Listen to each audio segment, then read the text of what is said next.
But what I really want to talk about right now is self-expression, how to judge something when you're seeking to put self-expression into your painting rather than a literal translation of the subject.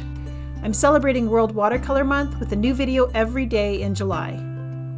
So the first thing I want to suggest when we talk about critiquing your own work is that you make the very wise decision not to critique your work while the brush is in your hand. This means that when you are painting, you need to be very wise about curbing your judgmental thoughts. This is garbage, this painting is failing, I'm doing it all wrong. What tends to happen when you're painting is you kind of get a little bit of tunnel vision.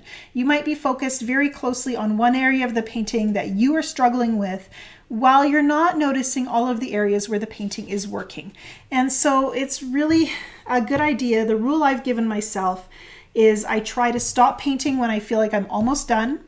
Or if I notice that I'm painting without really knowing why, like why I'm painting the area of the painting that I'm working on, if I don't have a good strategy for what comes next, it's a really good idea to walk away or start something new or just take a breather or a stretch and give yourself a little room, give your brain a chance to catch up. I really try not to evaluate my painting while I'm painting or in the minutes immediately after painting. I don't set down my brush and start critiquing my work. It's important to me to come back to the painting after some time has passed because I do not know what's working in those moments of tunnel vision. I need a little space. I like to look at my painting from a distance and just kind of take it all in. Which is very different than if you're standing in front of a painting staring at it from just a few inches away while you're painting. You can take a photograph of your painting and that will help you to see it kind of at a remove, and that can be really helpful in terms of giving you the opportunity to analyze your work as well. But what I really want to talk about right now is self-expression and how to judge something when you're seeking to put self-expression into your painting rather than a literal translation of the subject. And the painting I'm holding in front of me right now is a fairly literal translation of my subject, of the photograph that I took on this sunny winter's day. The sun is so bright coming through the trees that you can't look directly at it. So I'm looking kind of sideways at it while I take my reference photo. And then I'm trying to paint something that I can't actually look directly at. That gives me a challenge, really, because I have to rely on what the photograph is telling me. And it also means that I really feel like while I feel that sense of bright sunlight, this scene feels really cold, but it kind of still doesn't have that intensity that I would like to show in my painting. And this is where I feel like I need to start thinking about artistic license. And I tried painting this scene a number of different ways. And the two paintings I'm going to show you today are actually painted at least a year apart, because when I felt like I hit upon something that was a more evocative, kind of told the story of brilliant sunlight, I departed a fair bit from my reference photo. Let's take a look. So here we go.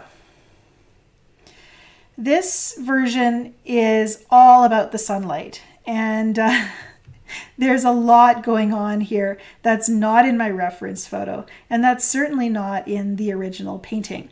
And while I felt like the original painting did a good job of being kind of a plein air style version, directly taken from my reference photo, pretty close to the time when I actually viewed this scene, waiting a year, trying to focus on that intensity of sunlight, this feels more authentic to me than and more of a true expression of what I wanted to say about the sunlight on our sunny winter's days here in northern British Columbia.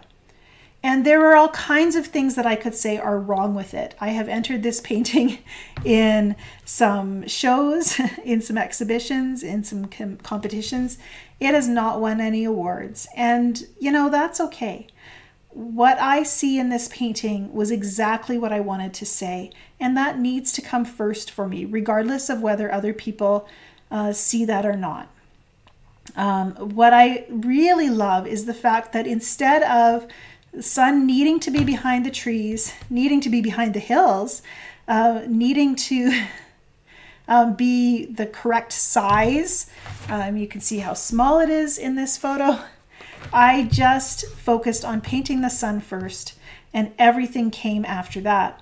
And what that did for me was it helped me to emphasize the message I wanted to share with this painting. It says what I want it to say. And I love the fact that I was a little bit of a rebel and I broke the rules about what the sun should be doing. It's in front of the trees. What? It's round here. It's also round here. It's got pieces flaring off of it, which to me, the sun is doing that when I'm not able to stare at it because I'm so blindly, it's so beautiful and sparkly and bright. And I can't look directly at it for fear of injuring my eyes. And I need to communicate that somehow. And I could only do that by letting go of a whole bunch of rules, choosing colors that weren't even in the reference photo. And this brings me great joy. I need to remind myself of this because not everyone's going to get it. I know there's going to be comments underneath the video saying that they prefer this one because it's much more realistic and this is how it actually looks. And that is fine. But when I think about what I want to say and the story I want to tell, and this is kind of the difference between poetry and prose, I can think about this painting as maybe an essay on what the sunlight looks like on a winter's day. And maybe I'm going to get graded for accuracy. But this is a poem, and this is the poem that breaks a few rules and says what my heart needs it to say. And that in my studio, in my artistic practice, and in my body of work, that is what my paintings need to say. That is what needs to come first, whether or not anyone gets it.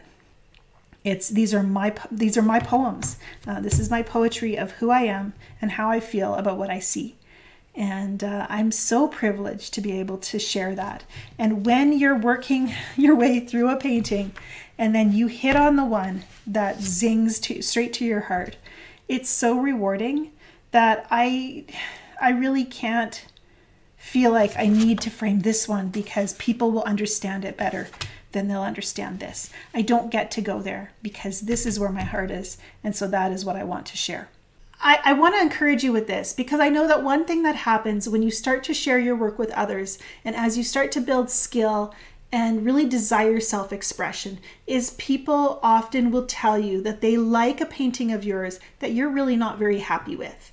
Something about it just feels like it's not quite saying what you want it to say. It falls a little flat to you and somebody else just thinks it's wonderful. Why are you so critical of your own work? And there is a place for saying, you know, I just want to express something of my heart and this painting isn't doing it yet. And you know it. You know it in your heart. And you're willing to hold out for the painting that says all the things you want it to say. And for me, that has meant committing to painting a subject over and over again, as many times as it takes until I hit on the one that really feels like it echoes what my heart saw, the poem my heart wants to say. And sometimes it's taken years. I'll paint a bunch of versions that aren't quite doing it, walk away for a time, and a few months down the road, even a year later, I'll come back to that subject and something will break loose a little bit and I'll be able to express what I wanted to say in the first place. And it's so exciting when that happens. It's totally worth it. And that's why when I think about critiquing your own work, it's not so much about finding all the things that are wrong with it, but about learning to identify the paintings that make your heart sing. And those are the ones that you want to share with the world.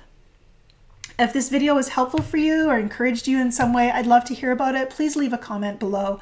As I've mentioned previously, I am posting every single day for World Watercolor Month here on YouTube.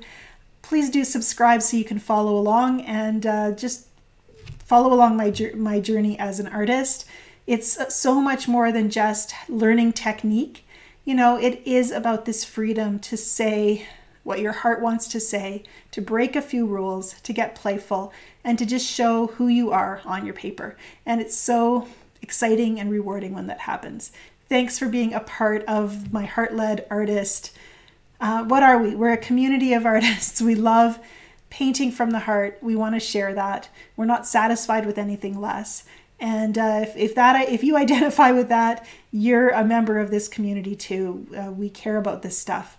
And these are the artists, we are the artists who get to change the world, model a grace and a love for our practice that really does make a difference. And you can see I'm really passionate about that. I love to share it, whether I'm teaching here online or in person in my workshops. And I've linked up my website below. If you're interested in painting with me, I'm teaching in-person workshops in various places around the world in the next couple of years. And I'm always adding new workshops whenever I'm able to travel. So take a look at that. And you can also check out my website for online classes, learn.angelafair.com. Thanks for watching. I'll see you tomorrow.